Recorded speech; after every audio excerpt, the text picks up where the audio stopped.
You're listening to the Spark Radio Network, Internet radio like you've never heard before. Innovation, creativity, and imagination are all said to begin with a spark. So fasten your seatbelt and take the ride of your life and listen for the spark. You are listening to KLRN Radio, where liberty and reason still reign. Most writers and radio show hosts know that to connect with your fans, you need to do more than just write books or record the latest podcasts. There are many different elements that go into forming an online platform, but there are also many hidden traps. To make matters worse, solid advice on how to survive the muddy waters is scarce. In the book Hidden Traps, I talk about some of the important issues of working with an online platform, highlighting traps that could put your physical or internet security at risk or be harmful to your reputation. Are your social media posts just links with a few disjointed words, making you look like someone who can't complete a sentence? Did your new website cost you more than you anticipated? Are you leaking your personal contact details across the web without even knowing it? Then you need Hidden Traps. Hidden Traps is now available in paperback and ebook from a variety of retailers, including Amazon, Barnes & Noble, and Kobo. Visit blackwolfpublications.com for more details.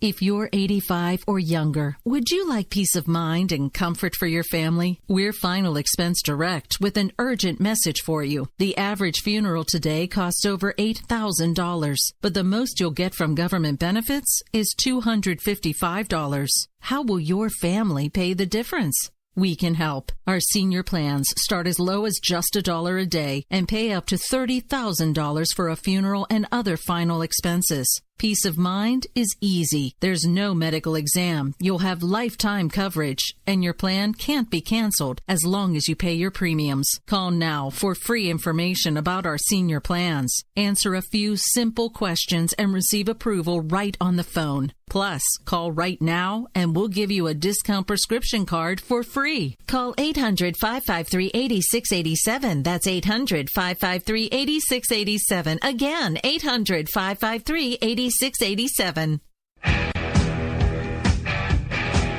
KLRN Radio has advertising rates available. We have rates to fit almost any budget. Contact us at advertising@klrnradio.com.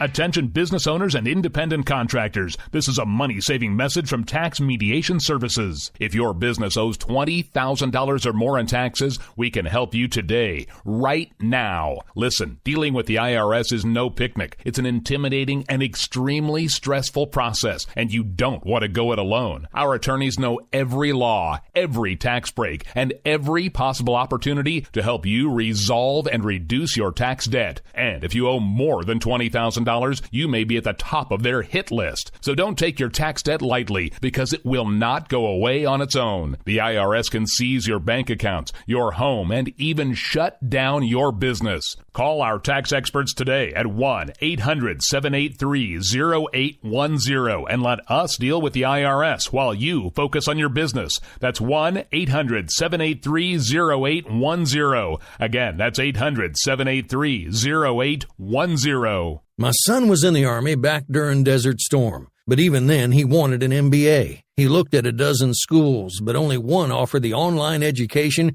and flexibility he needed while he was in a tent in Iraq. Grantham University. Turns out that Grantham's been delivering affordable, relevant college and advanced degrees for over 65 years. Heck, if they can deliver a quality education to a soldier in a tent overseas, think about the flexibility Grantham can offer you so you can earn your degree too. It doesn't matter how complicated or full your life is. If getting a degree is on your bucket list, you'll want to do what my son did.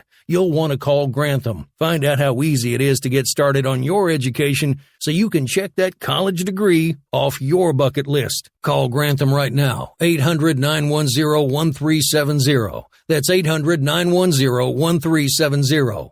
Flexible, affordable, relevant. Call 800-910-1370. Sometimes riders feel lost, unsure why a passage may not be working. It takes another set of eyes to help us nurture our writing into full maturity. At Black Wolf Editorial Services, we strive to enable writers to develop and grow, offering manuscript critiques and line edits through a mentoring editorial style. We also offer assistance on generating a writer's bio for your websites. Black Wolf Editorial Services, nurturing your writing into maturity. For a full list of services, visit blackwolfeditorial.com.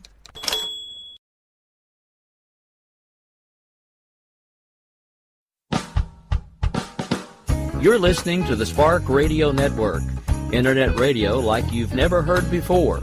Innovation, creativity, and imagination are all said to begin with a spark. So fasten your seatbelt and take the ride of your life and listen for the spark. You are listening to KLRN Radio, where liberty and reason still reign.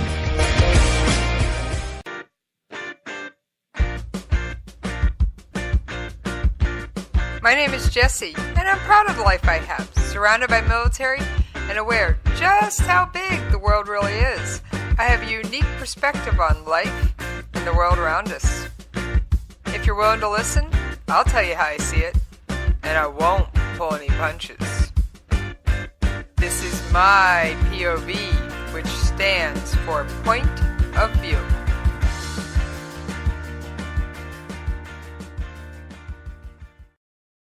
All right, how's everybody doing out there tonight? Yes, it's Jessie. Yes, I miss you when we're not talking.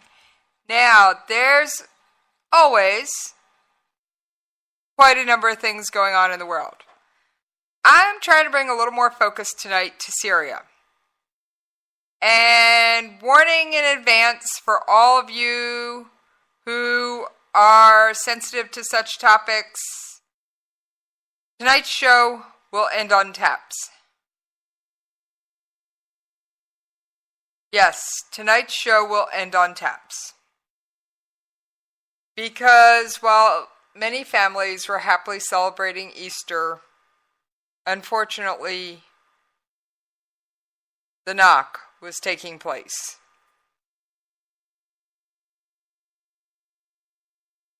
Now, you know I always hate to mention these things, especially this early in the show, but I kind of have to because it's what started me down the road of Syria for tonight's episode. And even the pontiff, yes, even the pontiff, prayed for Syria and Korea in his Easter service. And that's pretty remarkable. You know, when you've garnered the attention of the Pope, it's either really good or really bad. There's no real in between.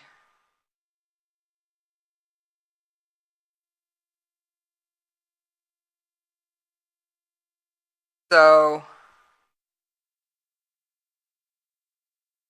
you've either done something really great, or it's something catastrophic.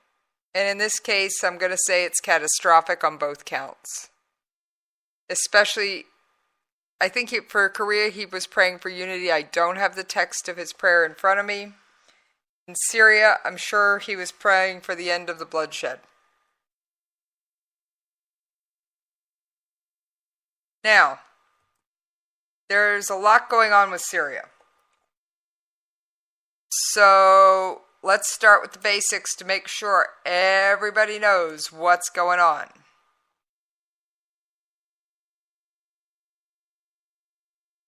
By the way,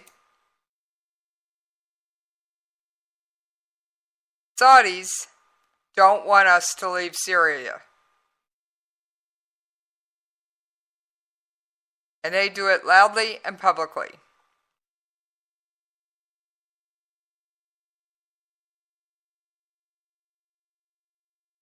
And they both adamantly oppose the deal with Iran.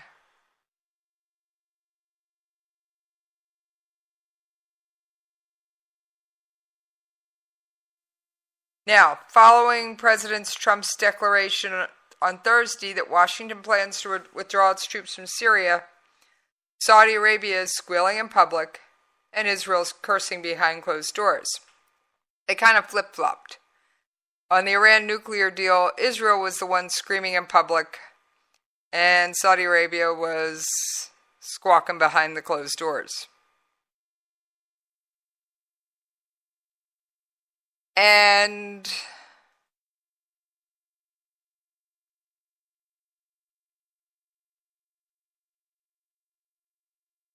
it may be that Saudi Arabia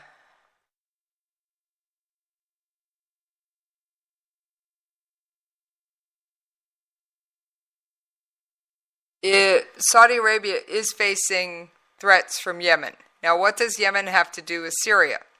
Well, that link is Iran. Iran is flat out arming the Houthi rebels. Iran is also building its own military bases in Syria, because remember, Bashar al-Assad, this guy, is being propped up by Iran. No, I don't have a good sound effect for Iran yet.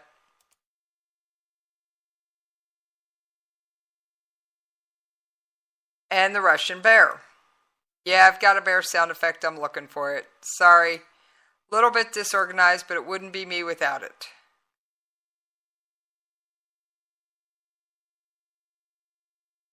But it's one of those, it's just a little bit crazy when you try to figure out what's going on in Syria. Because, well, quite frankly, nobody's entirely sure. And I say that because, well, I'm not sure anybody is.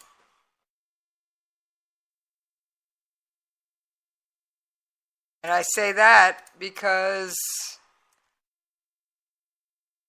what is Putin's endgame in Syria?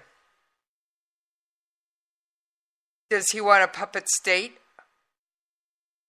Probably. Does he want another warm water port for his navy? You betcha.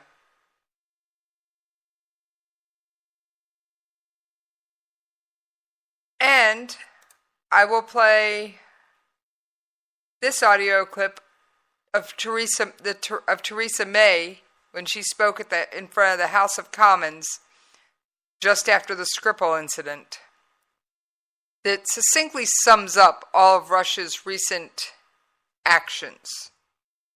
And I'm putting recent kind of in air quotes, even though you can't see it. Mr. Speaker, this action has happened against a backdrop of a well-established pattern of Russian state aggression. Russia's illegal annexation of Crimea was the first time since the Second World War that one sovereign nation has forcibly taken territory from another in Europe. Russia has fomented conflict in the Donbass, repeatedly violated the national airspace of several European countries, and mounted a sustained campaign of cyber espionage and disruption.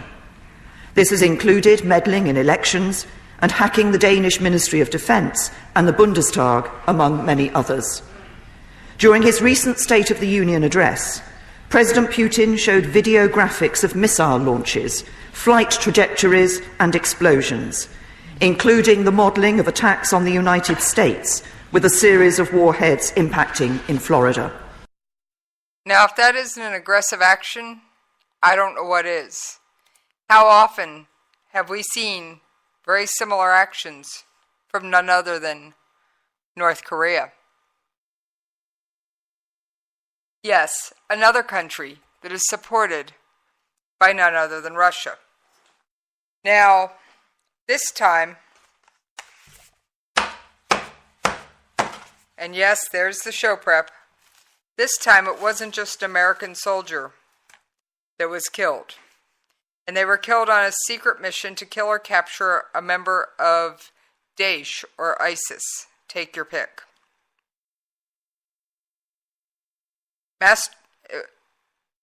It was an SAS Sergeant Matt Thunrow from Manchester and Master Sergeant Jonathan Dunbar. Yes, I will be ending the show on taps, not playing it at this point. There were 5 other troops wounded on March 30th. Major Adrian Rankine Galloway, a Pentagon spokesman, said on Monday they died in a top-secret mission. The U.S. military hasn't said whether the IED was in a building, a vehicle, or buried in the road. However, the troops were out of their vehicles at the time of the explosion. The success of the mission has also not been revealed.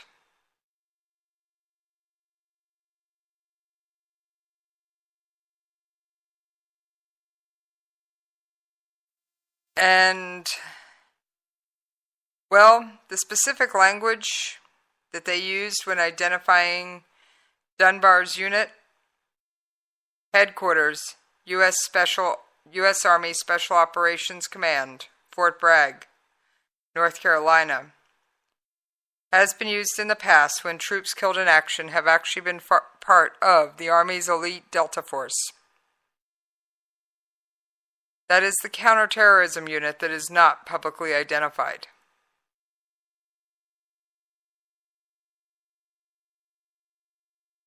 Delta Force and the SEAL Team, popularly known as SEAL Team 6, are among the Tier 1 units that specialize in high-risk counterterrorism hostage rescue missions that are rarely acknowledged. We do know that Special Forces have been in the Manbij area, looking for high-value Daesh operatives that may have fled to the area. There are currently approximately 2,000 U.S. troops in Syria, most working with allies fighting Daesh.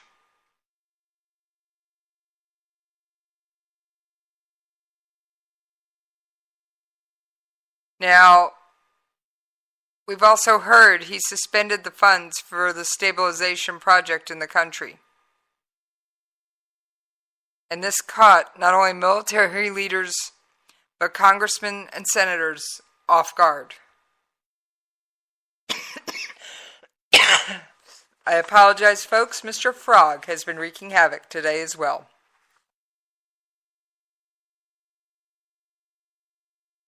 Pulling out of Syria now, with Daesh on the run, could be the single worst decision that the president could make.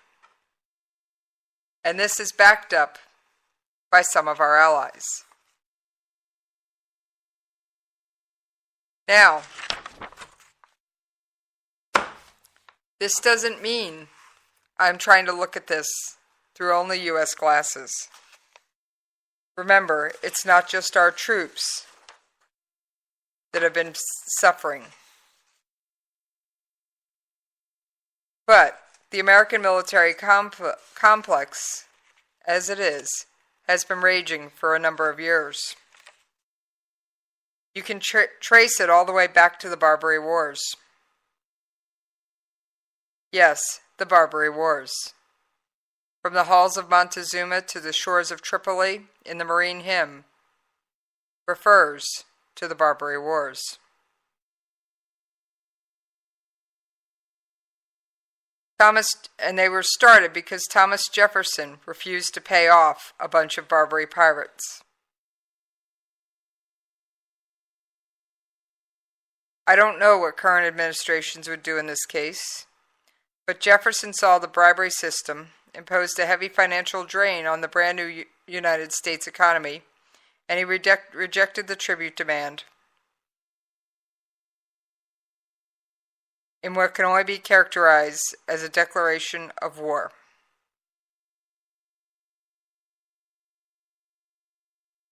They then chopped down the flagpole on which the American flag flew in front of the U.S. consulate in Tripoli. After battles between the two sides for a number of years, Carmonley signed a treaty ending the war in 1805, and the U.S. was victorious. Yes, this may sound like a very old American history lesson. Nonetheless, you have to realize we have been fighting battles in this region of the world for generations.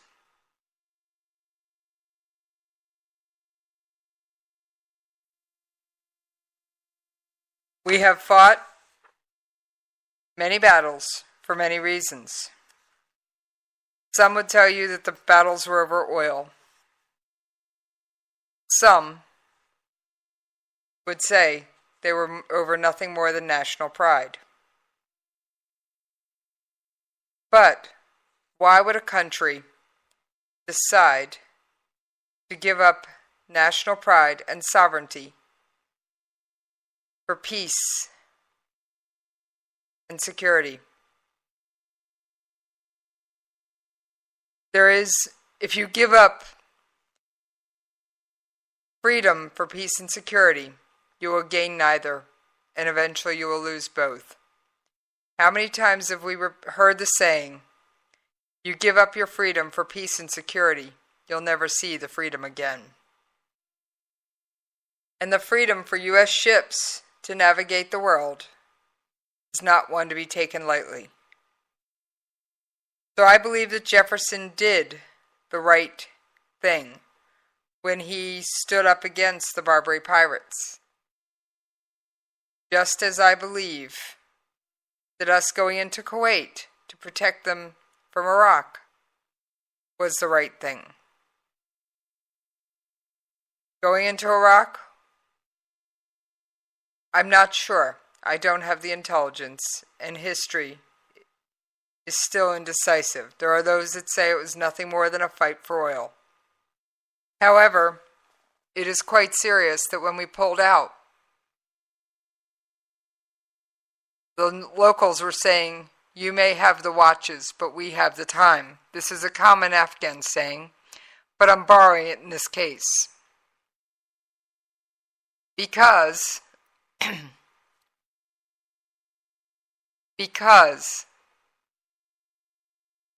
if we pull out in a reckless and erratic manner, or telegraph our decisions to our enemies, that means all they have to do is wait us out. To me, that sounds like nothing more than the old policies that we have seen fail before.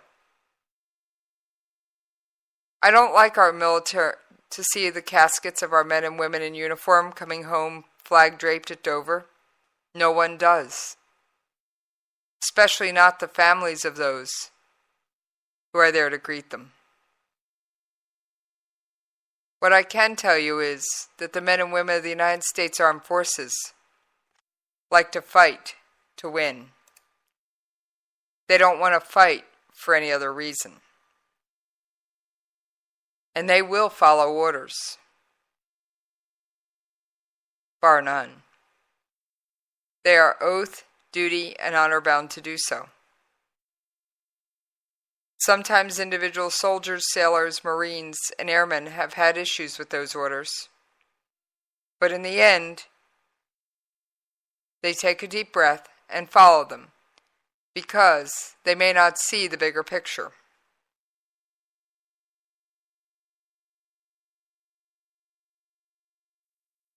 Iraq's WMD claims have been disputed. Some say that they were found and kept quiet. Others say they were not found at all. I'd like to know what happened to the line of trucks that was seen leaving Iraq for Syria, supposedly loaded with chemical weapons. Because we know that at one point Saddam Hussein had them, where he killed the Kurds using these very chemical weapons. I would love to know if some of the chemical weapons that are currently used in Syria today were not based on, or in fact some of, the very same weapons that were shipped out of Iraq so many years ago. That is where this thought process and discussion has led me. 2,000 troops. It's not a large number. But what would Syria be like without us? You would leave it to Russia and the Iranians? Russia, who is either inept or complicit in Syria's use of chemical weapons. And no, I'm not making that one up. The only thing I try and make up on this show is the sound effects in my own mind.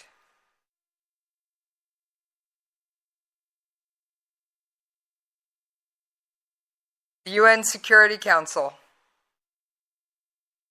has said many things about Syria. Mr. President, you can still save lives in eastern Ghouta and elsewhere in Syria. I urge you to do so. Millions of battered and beleaguered children, women and men depend on meaningful action by this council. That was one of the statements from a special reporter by the UN to the Security Council meeting based none other than on Syria. Now you have heard many times some of my audio clips. I play them with impunity. I play them frequently.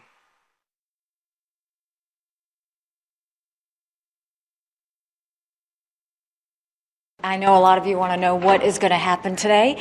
So do we. For some reason, the phones at the Russian mission aren't working. We have tried to get a call with them, and they've been too busy to talk to us this week. And when I have tried to call Vasily, for some reason, he's not available. So we don't know what that means, but we do know whatever it is that they're going to do, they can't talk to us about it. So what we will do is we'll fight for what we know is right. We'll fight for what we know is fair. And at the end of the day, this is about holding people accountable and protecting innocent lives. So we'll see what happens. That was Ambassador Haley on her way into a November 2017 UN Security Council meeting. In a world in which the Council's time and attention could be productively devoted to 100 different things, Russia is wasting our time. Conflicts are raging. Outlaw states are acquiring nuclear weapons. The human dignity of millions is violated every day. Brutal regimes are using chemical weapons on their own people.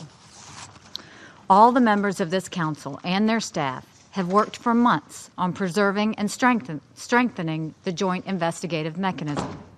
We have worked knowing that lives were at stake. We have worked knowing the International Chemical Weapons Non-Proliferation Regime was also at stake. And all that time, hundreds of hours, has been for nothing. She said it had been for nothing because Russia is helping Syria. Russia has proven itself to have chemical weapons. If you don't believe me, then I'd like to now know how Novichok made its way into the United Kingdom. It either means Russia lost control of it or they handed it over. I see no other excuses.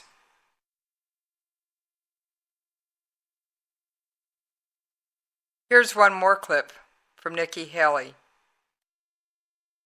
And we know that for years, Russia has looked the other way while their Syrian friends use these despicable weapons of war.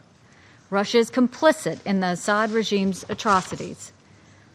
Will the Russian Federation say anything at all today about the suffering caused by Assad's barbaric tactics?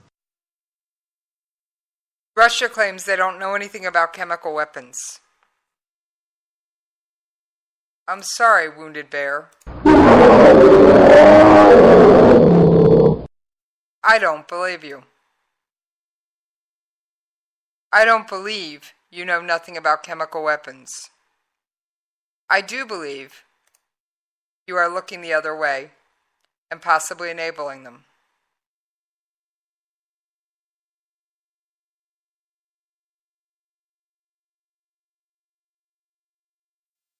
No, I don't want our country to be the moral police state. But on a certain level, we are the sole remaining superpower. Do we look the other way when hundreds of thousands of people are killed or slaughtered? And while I agree with the actions taken in the UN Security Council,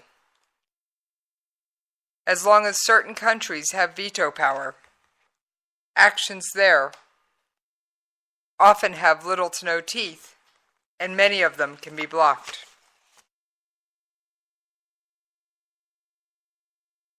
Now, wait, that's not all. Remember I mentioned that land bridge Russia was building into North Korea?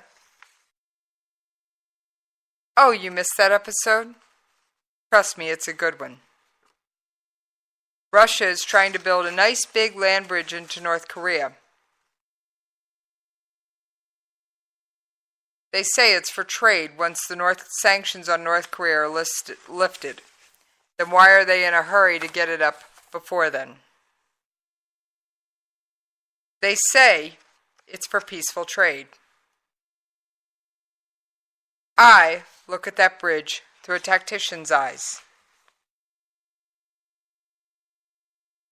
I see it as nothing more than a bridge to send Russian troops into North Korea to prop them up should war break out on the Korean Peninsula.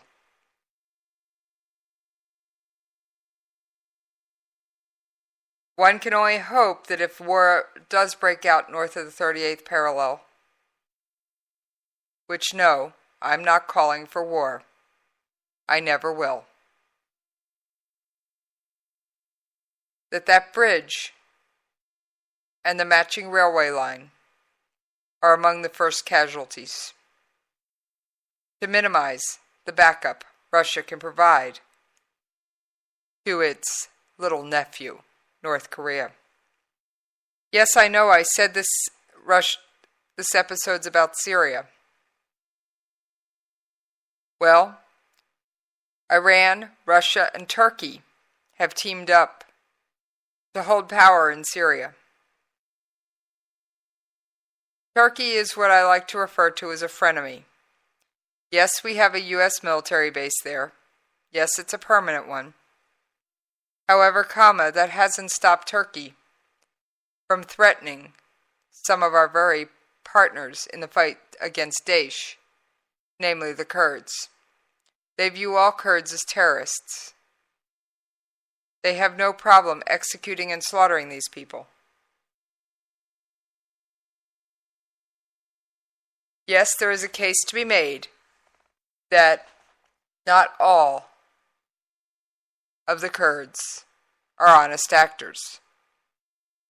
I've read many reports about bombs going off in the capital of Turkey, taking out police stations and other targets. And yes, of course, innocents are taken in those actions. However, can you truly say one group of people is entirely to blame for the actions of a few? No, there are actually two groups of Kurds, the PKK, which we do not support, and the YPG, which we do. The YPG has fought by our side, timelessly and faithfully, to help us kick Daesh out of Iraq and Syria. The YPG has been there for us, time and time again. The PKK is the Kurdish faction that sets off bombs in the capital of Turkey. It's no wonder some people refuse to tell the difference. Now, back to Iran, Russia, and Turkey. The presidents of the three countries, long seen as rivals or strategic allies, depending on the time of the day of the week and the time of the year, are due to meet this Wednesday in Ankara for their second three-way summit on Syria in a demonstration of unity. This meeting follows the first tripartite summit between Erdogan, Putin, Hassan Rouhani in Sochi last November. Turkey is seeking a louder voice after launching an offensive against Kurdish militia inside Syria. Many of those Kurds are there with our backing, our weapons. So yes, in a way, it's already a proxy war.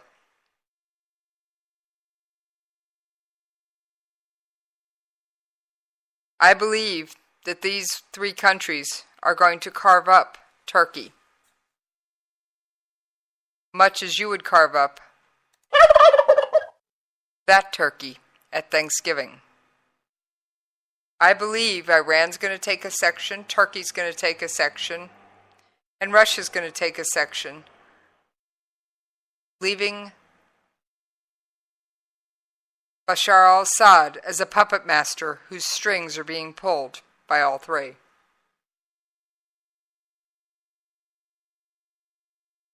Yes, I'm very much willing to add Turkey to the list of failed states right next to Yemen and Libya. We took no action in Yemen, and Yemen fell.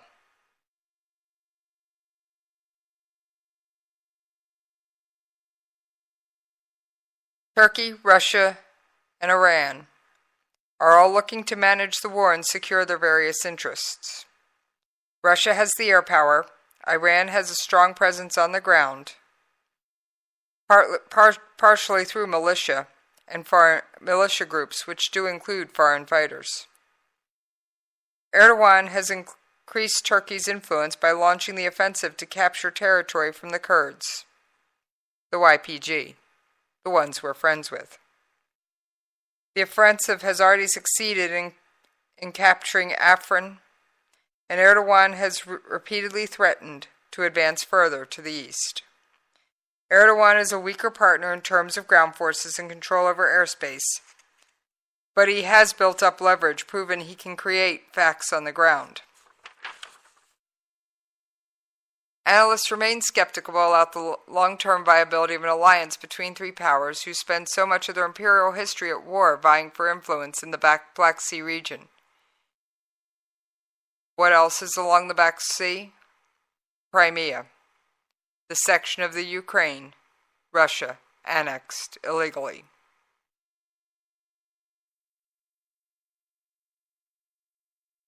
The Kurds want nothing more than a state to call their own. Yes, that is what the Kurds seek. You wonder why the Kurds agreed to fight alongside us. Quite simply, they are the largest people without a state to call their own. I wish I was making that up. Unfortunately, I'm not. The Kurds, we're talking about a population approximating that of Canada. Were never taken seriously and were cut out of the carve-up of the Middle East when it initially happened. They have been every country's black sheep, every country's whipping boy. They have taken the brunt of many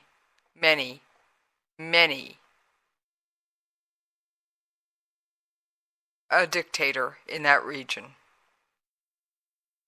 I agree with us standing with the Kurds. I also believe that they should have their own state. Remember those arrests made by Turkey after the alleged coup? Place in Turkey in recent days, and the United States strongly condemns the arrest of 6 respected human rights activists and calls for their immediate release. This includes Amnesty International's director in Turkey, Adil Isser, and several foreign nationals. Turkey swept up many people, including human rights advocates, NGO leaders, and many more. They showed no distinction, no compassion. It's sometimes hard to look through all of the chaos that has come and wonder what is going on. I just realized I've blown well past my commercial break. So, you'll pardon me for just a moment. We're going to load a shorter ad roll, because I do want to finish explaining my thoughts on Syria.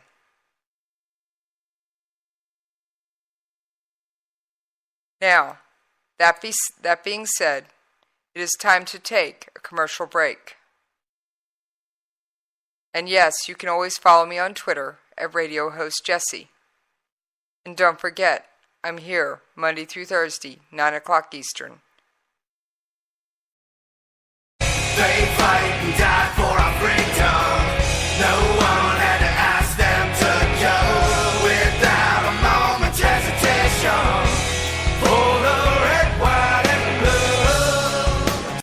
My son was in the Army back during Desert Storm, but even then he wanted an MBA. He looked at a dozen schools, but only one offered the online education and flexibility he needed while he was in a tent in Iraq. Grantham University. Turns out that Grantham's been delivering affordable, relevant college and advanced degrees for over 65 years. Heck, if they can deliver a quality education to a soldier in a tent overseas, think about the flexibility Grantham can offer you so you can earn your degree too. It doesn't matter how complicated or full your life is. If getting a degree is on your bucket list, you'll want to do what my son did. You'll want to call Grantham. Find out how easy it is to get started on your education so you can check that college degree off your bucket list. Call Grantham right now. 800-910-1370. That's 800-910-1370. Flexible, affordable, relevant. Call 800-910-1370. Tired of paying outrageous prices for Viagra? Well, we have great news for you. Now you can finally get Viagra at huge discounts. Healthy Man allows you to save up to $500 on Viagra. Why pay U.S. pharmacy prices of $15 per pill or more when you can get Viagra for less than $3 a pill? Call today and get 40 Viagra pills for only $99. This can cost as much as $600 at your local pharmacy. You can't afford not to call us. If you want Viagra at the lowest prices, never pay $15 a pill pharmacy prices again. Get Viagra for less than $3 a pill. Call 1-800-516-7602 today and save up to $500 and get 40 pills for just $99. Healthy Man is fast, easy, and affordable. Operators are waiting at 1-800-516-7602 to take your call right now. Call 1-800-516-7602. That's 1-800-516-7602. Again, 1-800-516-7602. Attention business owners and independent contractors. This is a money-saving message from Tax Mediation Services. If your business owes $20,000 or more in taxes, we can help you today, right now. Listen, dealing with the IRS is no picnic. It's an intimidating and extremely stressful process, and you don't want to go it alone. Our attorneys know every law, every tax break, and every possible opportunity to help you resolve and reduce your tax debt. And if you owe more than $20,000, you may be at the top of their hit list. So don't take your tax debt lightly, because it will not go away on its own. The IRS can seize your bank accounts, your home, and even shut down your business. Call our tax experts today at 1-800-783-0810 and let us deal with the IRS while you focus on your business. That's 1-800-783-0810. Again, that's 800-783-0810. They fight and die for our freedom. No one had to ask them to go without a moment's hesitation. For the red, white, and blue. And yes, I will admit tonight's bumper music was chosen carefully, because they do fight and die for our freedom.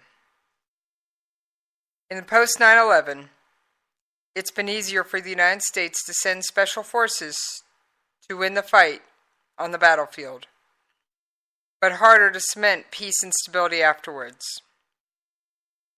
We're coming up with a decision in Syria. Do we leave our troops there? Yes, we have troops in Manbij, the very city Daesh claimed they needed to control, the very city where many of their executions took place. No, I'm not going to recount the tale of Daesh executions. There is no need for me to spread their propaganda, do their work and spread their propaganda of terror. However, Turkey has threatened to invade Manbij. And this is a town where U.S. Special Forces patrol regularly. The U.S. is working to come to a deal with Turkey that allays its concerns while enabling the U.S. to remain in northern Syria alongside our Syrian, Kurdish, and our Arab battle partners. No one's sure if this deal will be reached. If we pull out, we leave a vacuum. And not a small vacuum, I might add. The very first people that would be attacked would be the Kurds.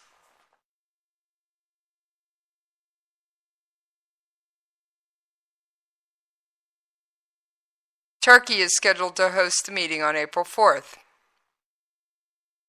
Yes, I've already mentioned that once.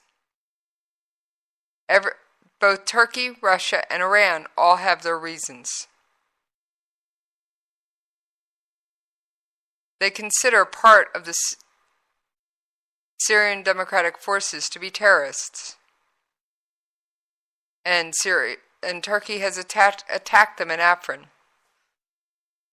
Turkey wants to roll back U.S. influence and training of the Syrian Democratic Forces and has threatened to launch operations in Manbij.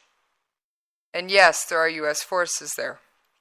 Iran also opposes the U.S. in the region and wants to roll back U.S. influence in Syria. It has already succeeded in handing the U.S. a defeat in Iraq by reducing the influence of the Kurdistan regional government and placing its own allies at the top of the government in Baghdad. Yes, Tehran is trying to stretch a corridor of influence from Iran to Beirut. If the U.S. leaves eastern Syria, it would be handing the area that was once liberated from Daesh to a series of enemies of freedom. Is this the route we should take? Now, and by the way, yes, I'm including Assad as an enemy of freedom. I hear very little in the way of freedom of the press from Syria, especially when journalists are detained and arrested, held without trial, and or just shot down in the streets. Yes, all these things happen in Syria if you don't toe the party line.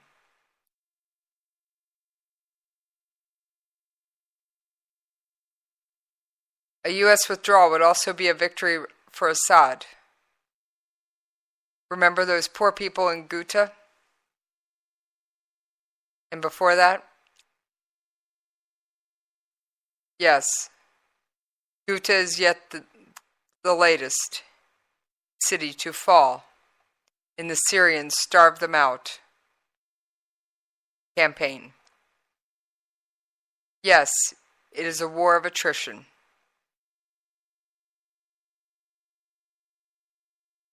Now, all I can say is that if Mike Pompeo takes over its state and John Bolton as the National Security Advisor,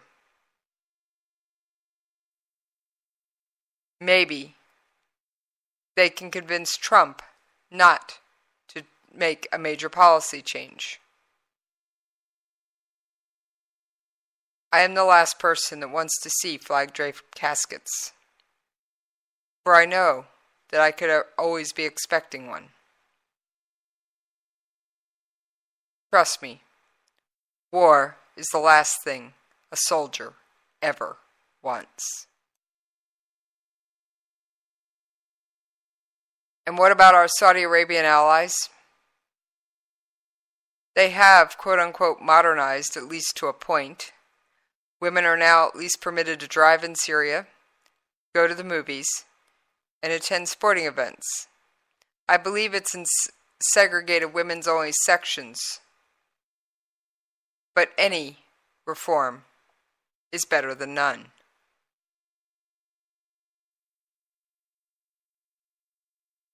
Yes, Syria is a pot of boiling stew. Do we stay and put more blood and treasure. The longer the U.S. stays, the longer it needs to stay in order not to destabilize the country.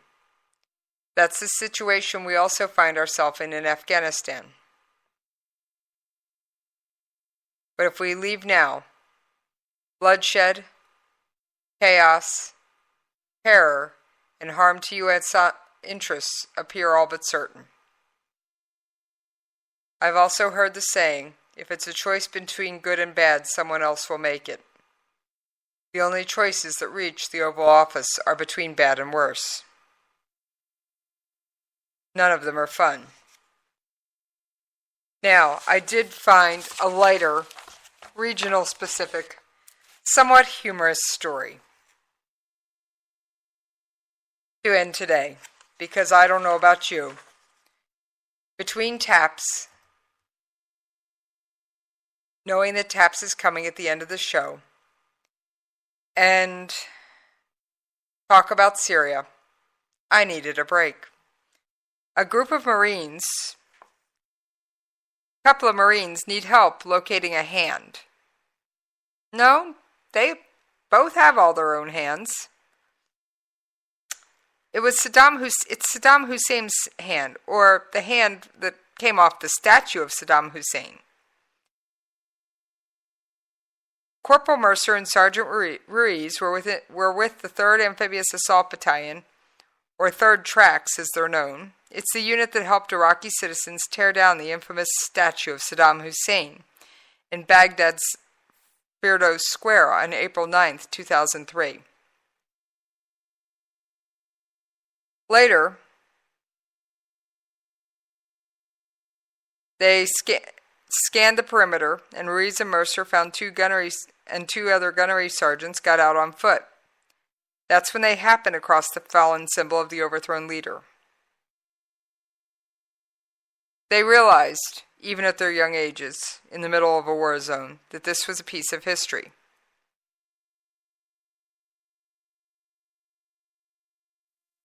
So, they decided to go cut something off the statue.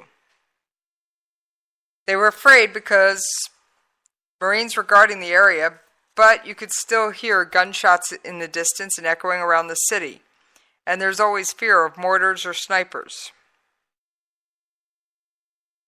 But the Marines decided they were going to get their trophy, and they had talked about possibly giving the trophy to a museum.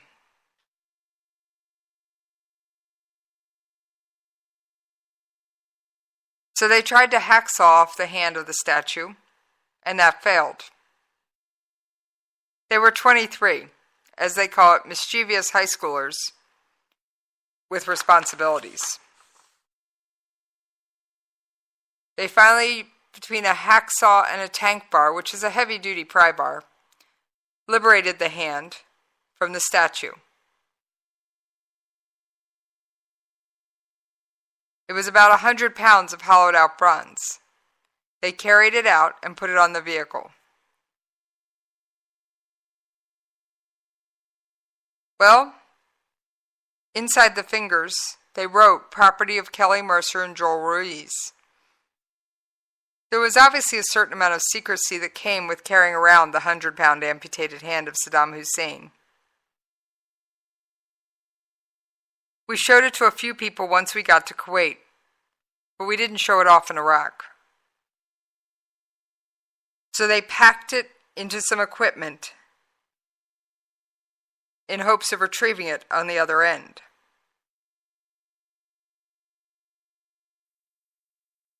And it's never been seen again.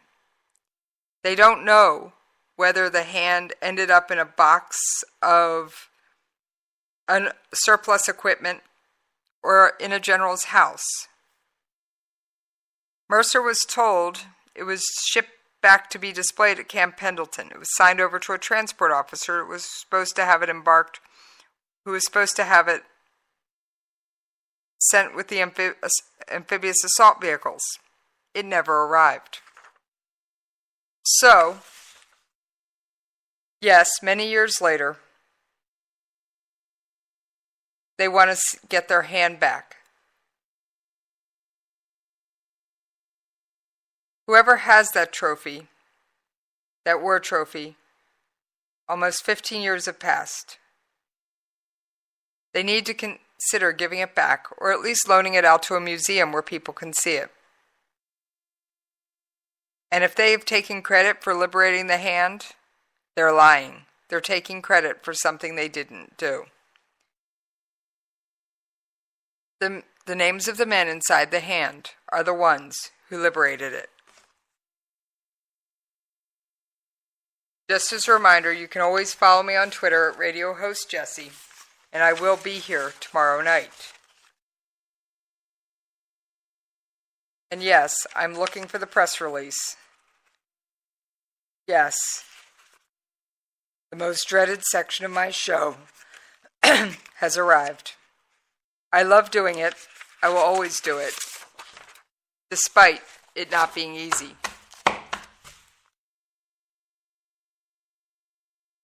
What can I say?